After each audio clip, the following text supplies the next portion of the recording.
Hello viewers, sharing is fun channel में आपका फिर से बहुत बहुत स्वागत है। आज हम बात करने चाहेंगे ऐसी कुछ चीज़ों का जो हमें हॉस्पिटल बैग में रखनी चाहिए जब डिलीवरी या लेबर पेन के टाइम हम हॉस्पिटल जाते हैं। तो बेसिकली मैं ये सब डिस्कस करूँगी कि बच्चे के क्या क्या चीज़ रखनी चाहिए, मॉम के लिए क्या क्या चीज़ रखनी चाहिए और जो भी आपके साथ जा रहे हैं उनके लिए क्या क्या चीज़ रखनी चाहिए। ये जो मैं बता रही हूँ, जो सामान बता रही हूँ, ये बेसिकली मैं अपने एक्सपीरियंस के हिसाब से बताने जाऊँगी। मेरी 3 दिन की पैकेज थी तो मैं 3 दिन हॉस्पिटल में रुकने वाली थी, उस हिसाब से मैं बताऊँगी। चलिए मैं अपना वीडियो शुरू करती हूँ। तो सबसे पहले मैं बात करती हूँ कि बच्चे के छोटे जो बच्चे नवजात शिशु जो पैदा होते हैं उसके लिए क्या क्या ज़रूरी चीज़ें हैं जो हमें अपने हॉस्पिटल बैग में रखनी चाहिए। तो सबसे पहला चीज़ है जो बेबी का डायपर है। बेबी डायपर आप ज़रूर रख लें, जैसे हगीज़ है, पैम्पर्स है, जो भी आपको ठीक लगे आप वो वाला प्रोडक्ट आप यूज़ कर लें। मैंने सबसे पहले अगर देखा जाए तो मैं हगीज़ लेकर गई थी, लेकिन मैं पैम्पर्स यूज़ की थी क्योंकि मुझे हॉस्पिटल से वो लोग पैम्पर्स प्रोवाइड किए थे। दूसरा चीज़ है बेबी जबला, top, sleeves and half sleeves. Baby जबला यानी कि बेबी का टॉप जो ऊपर उसे पहनाते हैं वो वाला आप या तो ऑनलाइन ख़रीद लें या आपके कोई रिलेटिव अगर हैं जिनके पास ऑलरेडी छोटे बच्चे हैं तो आप उनसे बोरो कर लें। हाफ स्लीव्स और फुल स्लीव्स आप दोनों अपने पास रखें। दूसरा है पजामा। बच्चे को छोटे बच्चे को पजामा पहनाने के लिए, जनरली वो इतना छोटा होता है तो पजामा तो हम लोग पहना नहीं सकते हैं, लेकिन स्टिल आप सेफर साइड के लिए आप पजामा रखो ताकि आप डायपर के बाद उसे पजामा पहना सको। क्योंकि जहाँ मेरी बेबी डिलीवर हुई थी वो रूम एक्चुअली एसी वाला था, तो मैंने पजामा रखा था ताकि जब भी मैं डायपर उसे पहनाऊँ तो उसके बाद मैं उसे पजामा पहना सकूँ। तीसरा है कछिया, जो मैं एक्चुअली रखी थी पर मैं यूज़ नहीं की क्योंकि मैं डायपर यूज़ कर रही थी। बहुत लोग ऐसे होते हैं जो न्यू बॉर्न को डायपर पहनाना नहीं चाहते हैं, तो उस केस में आप कछिया पहना सकते हैं। कछिया वही नॉर्मल कपड़ा होता है ट्रायंगल शेप का जो आप बच्चे को पहनाते हैं सुसु पॉटी रोकने के लिए। उसके बाद है टॉवल फॉर बेबी। जो भी बच्चा है उसको पोंछने के लिए, जब भी आप पोंछेंगे या फिर कुछ भी करेंगे उसके लिए एक टॉवल रख लें, छोटा टॉवल जो आप बेबी के लिए यूज़ कर सकें। दूसरा चीज़ है मिटन्स। मिटन्स यानी जो हाथ में हम लोग ग्लव्स पहनते हैं ना, वैसे ही बेबी के लिए भी आता है, तो वो आप ज़रूर रख लें। एक्चुअली मुझे पहले समझ में नहीं आया था कि इसका क्या ज़रूरत पड़ सकता है, लेकिन जब मेरी बेबी बॉर्न हो गई थी तो मैं ऑलमोस्ट उसे मोस्ट ऑफ द टाइम उसे मिटन्स पहना के रखती थी, क्योंकि न्यूबॉर्न बेबी जो होती है ना उनके नेल्स बहुत शार्प होते हैं और बड़े होते हैं, तो वो क्या करते हैं ना अपने फेस को नोच लेते हैं, अपने आप को कहीं पर हार्म कर लेते हैं, मतलब स्क्रैच लगा लेते हैं। तो इसलिए आप मिटन्स ज़रूर से ले लें और अपने बेबी को पहना के रखें स्टार्टिंग डेज में। उसके बाद है सॉक्स। सॉक्स नहीं, एक्चुअली वो मिटन्स की तरह ही सॉफ्ट कपड़े का होता है जो आप बेबी को पैर में पहना सकते हैं। जैसा मिटन्स बांधने का होता है वैसे ही वो सॉक्स भी होता है। मैं ये सब जो भी बता रही हूँ वो सारे के आपको लिंक दे दूँगी, मैंने जहाँ से ख़रीदा था, आप चाहें तो वो जाकर देख सकते हैं, वहाँ से भी परचेस कर सकते हैं। उसके बाद है हैंकी। हैंकी आप रख लें ताकि बच्चे को पोंछने के लिए काम आए। बच्चे का फेस आपको काफ़ी टाइम पोंछना पड़ता है, अगर उसे जब भी फीड कराते हैं तो उसके बाद उसका फेस, उसका मुंह पोंछना होता है, उसके आँखों को पोंछना होता है। बच्चा जब सो के उठता है तो उसका आँख साफ नहीं होता है, उसके लिए आपको क्लोथ चाहिए, तो आप हैंकी रखें जो आप पर्टिकुलरली बच्चे के लिए यूज़ करें। उसके बाद है soft cloth for baby wrap, मतलब कि बेबी को आप रैप करके ही रखें, क्योंकि न्यूबॉर्न बेबी जो होता है ना उसे जनरली हम लोग रैप करके ही रखते हैं। क्यों? क्योंकि उसे वार्म मिलता है, वो जैसे इन्वायरमेंट से आया है वो काफ़ी पैक था, तो इसलिए हम प्रेफर करते हैं कि जब बेबी बाहर आया है तो उसे हम रैप करके रखें, उसे वो कंफर्ट देता है। तो उसे रैप करने के लिए कोई कपड़ा आप ले लें, थोड़ा बड़ा कपड़ा, जैसे हैंकी है तो हैंकी छोटा कपड़ा हो गया, कोई बड़ा कपड़ा जो सॉफ्ट हो, कॉटन हो प्रेफरेबली, वैसा आप रैप के लिए यूज़ करें। मैं एक्चुअली एक पैकेज मंगाई थी जिसमें मुझे ये सारे सब कुछ एक साथ ही मिल गए थे, मिटन, सॉक्स, जबला, फिर उसे रैप करने का कपड़ा, कैप वगैरह, मुझे सब एक साथ ही मिल गया था। आप चाहें तो वो डिस्क्रिप्शन बॉक्स में जाकर देख सकते हैं। उसके बाद जो बहुत ज़रूरी चीज़ है वो है वाइपर। एक्चुअली वाइपर भी हम बहुत यूज़ करते हैं क्योंकि बेबी जब पॉटी करती है या बेबी जब सुसु करती है तो उसे साफ़ करना भी उतना ही ज़रूरी है जितना हमें उससे क्लीन रखना ज़रूरी है। तो आप वाइपर ज़रूर ले लें। मैं एक्चुअली इनिशियल स्टेज में मैंने पोगो पैंट का वाइपर यूज़ की थी, मुझे वही ठीक लगा था, कोई प्रॉब्लम नहीं था उसमें, तो आप वाइपर रख लें। फिर उसके बाद आता है बेबी कैप, वो बेबी को पहनाने के लिए कैप आप ले लें, टोपी उससे पहनाने के लिए, या तो आप फुल मंकी वाला टाइप ले लें या फिर ऐसो आप जस्ट बांधने का ले लें, रिबन से बांधने वाला, वो भी चलता है अच्छे से, उसमें भी कोई प्रॉब्लम नहीं होती, क्योंकि छोटा बच्चा रहता है ना, तो वो आप जैसे उसको पहना दो वो वैसे ही पहन लेता है। नेक्स्ट आता है डेटॉल। डेटॉल आप रख लें, बेबी के जो भी कपड़े हैं उसे साफ़ करने के लिए, बेबी को थोड़ा साफ़ क्लीन रखने के लिए, जो भी अगर आ रहा है आपके पास मिलने के लिए बच्चे को, उसको डेटॉल से साफ़ करने के लिए आप रख सकते हैं। नेक्स्ट है बेबी शूज़। ये ऑप्शनल है, आप चाहें तो रखें, आप चाहें तो ना रखें। मैंने अपने केस में रखा था और मैं अपने बेबी के लिए यूज़ भी की थी, मैं उसे शूज़ पहना कर रखती थी, तो आप चाहें तो वो ले सकते हैं, एल्स आप इग्नोर कर सकते हैं। नेक्स्ट है बेबी होल्डर। बेबी होल्डर मतलब कि जिसमें आप बेबी को सुला करके ट्रैवल कर सकते हैं, एक जगह से दूसरी जगह ले जा सकते हैं। वो एक्चुअली इनिशियल स्टेज में मैंने काफ़ी यूज़ किया था, तो मैं आपको सजेस्ट करूँगी कि हाँ वो भी आप ले लें। उसके बाद नेक्स्ट आता है सोप शैम्पू, जो आप बेबी के लिए यूज़ करेंगे, बेबी के सोप, बेबी के शैम्पू जो भी आप प्रेफर करते हैं वो आप ले सकते हैं। फिर क्रीम लोशन बेबी के लिए ही, जो बेबी को सूट करे। मैं इनिशियल स्टेज में एक्चुअली हिमालयाज़ यूज़ कर रही थी और मैं अभी भी इवन हिमालयाज़ यूज़ कर रही हूँ, मुझे हिमालयाज़ में कोई प्रॉब्लम नहीं लगी, मुझे एक्चुअली वो अच्छा लग रहा है और मैं अभी भी कंटिन्यू कर रही हूँ वही। लोशन भी मैं उसी का यूज़ कर रही हूँ, क्रीम फेस पे लगाने के लिए वो भी मैं उसी का यूज़ कर रही हूँ। उसके बाद है ऑयल। बेबी को मसाज करने के लिए आप ऑयल ले लें। मैंने actually coconut, pure virgin coconut oil मैं यूज़ की थी इनिशियल स्टेज में बेबी को ऑयलिंग के लिए। उसके बाद मैं डाबर लाल तेल भी यूज़ की हूँ, इवन डाबर लाल तेल मैं अभी भी यूज़ कर रही हूँ, मुझे वो अच्छा लगता है। एक्चुअली मेरी बेबी को बहुत रिलीफ होता है उसके बाद, जब भी मैं डाबर लाल तेल उसको लगाती हूँ आराम से सो जाती है।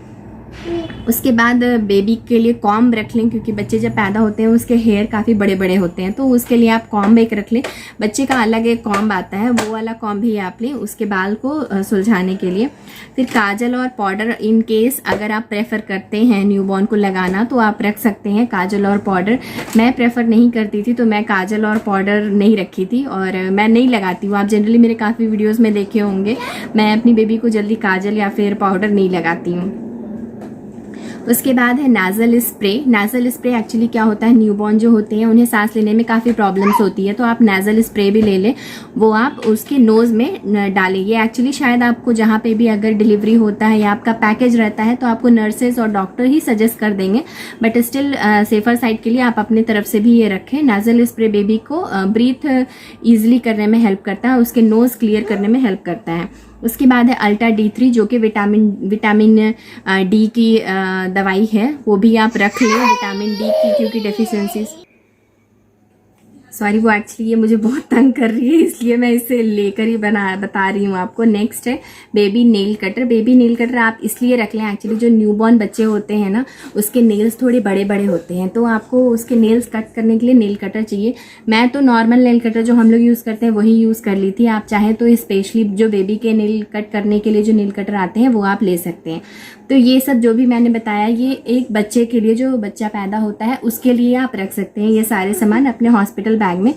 अब मैं बताने जा रही हूँ कि एक मदर के लिए जो बेबी को डिलीवर कर रही हैं उनके लिए क्या क्या ज़रूरी होता है उस टाइम, जो सामान उनको ज़रूरत पड़ती है हॉस्पिटल में। तो पहला चीज़ जो उनको ज़रूरत पड़ेगा वो ब्रश, टूथपेस्ट। आप तो ये तो नॉर्मल भी जानते हैं, क्योंकि मैं 3 दिन रुकी थी तो मुझे इसकी ज़रूरत पड़ी थी। इन केस अगर आप इमीडिएट आने वाले हैं या नेक्स्ट डे आने वाले हैं तो मुझे नहीं लगता है कि आपको इतने सामान की ज़रूरत पड़ेगी, बट स्टिल मैंने जो रखा था मैं आपको बता देती हूँ। फिर उसके बाद नेक्स्ट है सोप, शैम्पू, फेस वॉश, जो भी अपने आप को आप क्लीन करने के लिए यूज़ करने वाले हैं।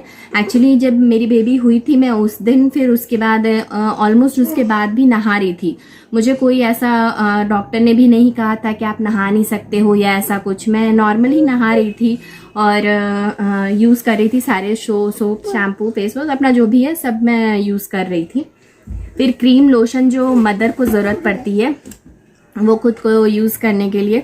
आप अगर वहाँ पे जब ये हुई थी तो एक्चुअली थोड़ा ठंड था तो मैं लोशन, मॉइस्चराइज़र वगैरह पास में रखी थी क्योंकि मैं वो यूज़ कर रही थी। क्रीम्स वगैरह आपको ज़रूरत पड़ेगी वो आप रख लीजिएगा। फिर उसके बाद कॉम्ब आपके लिए जो मदर यूज़ करेंगी वो कॉम्ब आप रख लीजिएगा। रबर बैंड, हेयर बैंड, जो भी आप जिससे भी आप हेयर बांधते हैं वो चीज़ आप रख लीजिएगा। नेक्स्ट है सॉक्स, जो मदर को ज़रूरत नेक्स्ट आता है सॉक्स जो मदर यूज़ करेगी, क्योंकि जैसे ही डिलीवरी होता है बच्चे का वैसे ही एक्चुअली मदर को भी बहुत ठंड लगना शुरू हो जाता है। तो वो आप सॉक्स रख लें जो मदर पहन सके।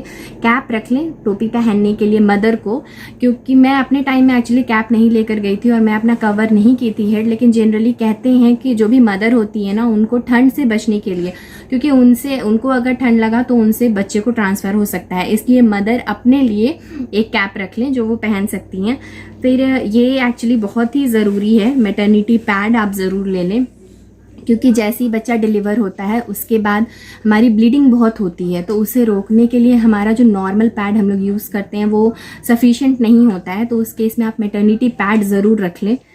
मैंने बहुत यूज़ किया था एक्चुअली, मेरा ऑलमोस्ट एक पैकेट 15 पीसेस का एक पैकेट आता है, वो मेरा एक पैकेट यूज़ हो गया था। वो आप रख लें। डिस्पोजेबल पैंटी आप रख लें, क्योंकि वो पैड जो होता है वो आप इजीली उस पैंटी के हेल्प से पहन सकें और डायरेक्ट वो पैंटी को ही आप फेंक दें। तो आप डिस्पोजेबल पैंटी ले लें। ओल्ड क्लोथ्स दुपट्टा, वो एक्चुअली इसलिए यूज़ होता है कि जब भी आप नीचे लेट रही हैं या इन केस आप पैड नहीं लगाई हुई हैं किसी की वजह से, मतलब अगर आपका जो स्टिचेस है उसको सूखने के लिए या किसी और वजह से आप उस टाइम पैड नहीं लगाई हुई हैं, तो आप पुराने क्लोथ्स रख लें, पुराना दुपट्टा कोई अपने पास रख लें जो आप यूज़ कर सकें पोंछने के लिए, इवन आप खुद ओढ़ने के लिए, वो आपको ज़रूरत पड़ेगी, तो वो आप पुराने क्लोथ्स अपने पास ज़रूर रख लें।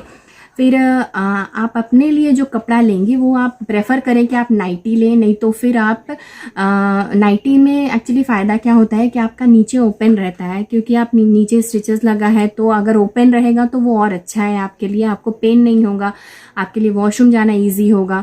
और दूसरा चीज़ नाइटी में क्या होता है कि अगर नाइटी का फ्रंट ओपन है तो वो एक्चुअली आप प्रेफर कीजिएगा। नाइटी का फ्रंट ओपनिंग इसलिए ज़रूरी है ताकि आपके बेबी को फीड कराने के लिए आसानी हो।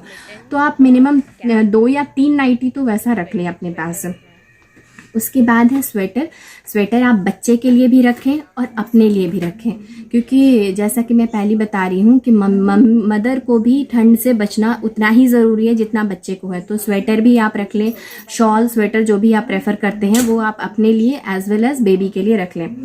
फिर उसके बाद सैनिटाइज़र। अभी आप जान ही रहे हैं कोविड है, तो हर चीज़ इवन नॉर्मल भी बच्चे को हम जब छूते हैं तो सैनिटाइज़र यूज़ करके छूते हैं, और अभी तो कोविड है तो और ज़्यादा आप प्रेफर करें कि हम अपना सैनिटाइज़र रखे रहें। बॉटल बड़ा वाला प्रेफर करें कि आप रख लें, क्योंकि वो यूज़ हो जाएंगे पूरे। फिर उसके बाद पैडेड ब्रा भी बहुत सजेस्ट करते हैं लोग, लेकिन एक्चुअली मैंने पैडेड ब्रा नहीं लिया था।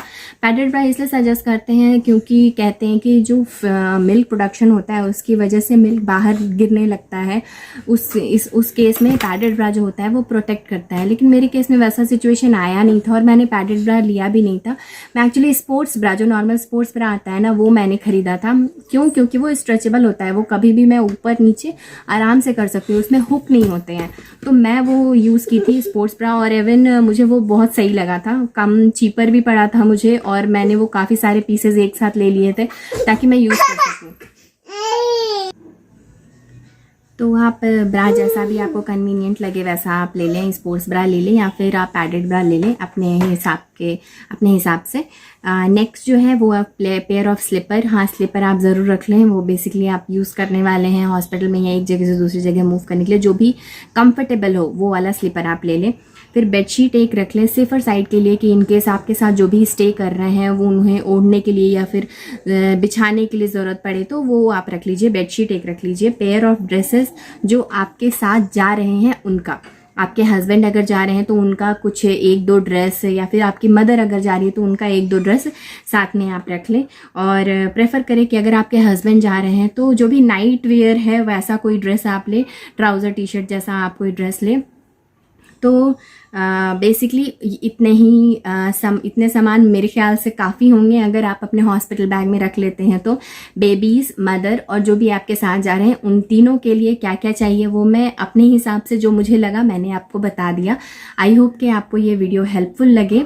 अगर आपको ये वीडियो अच्छा लगा है तो मेरे चैनल को सब्सक्राइब करें, लोगों के साथ शेयर करें और मेरे साथ नेक्स्ट वीडियो के लिए बने रहें। तब तक के लिए स्टे सेफ, स्टे हेल्दी।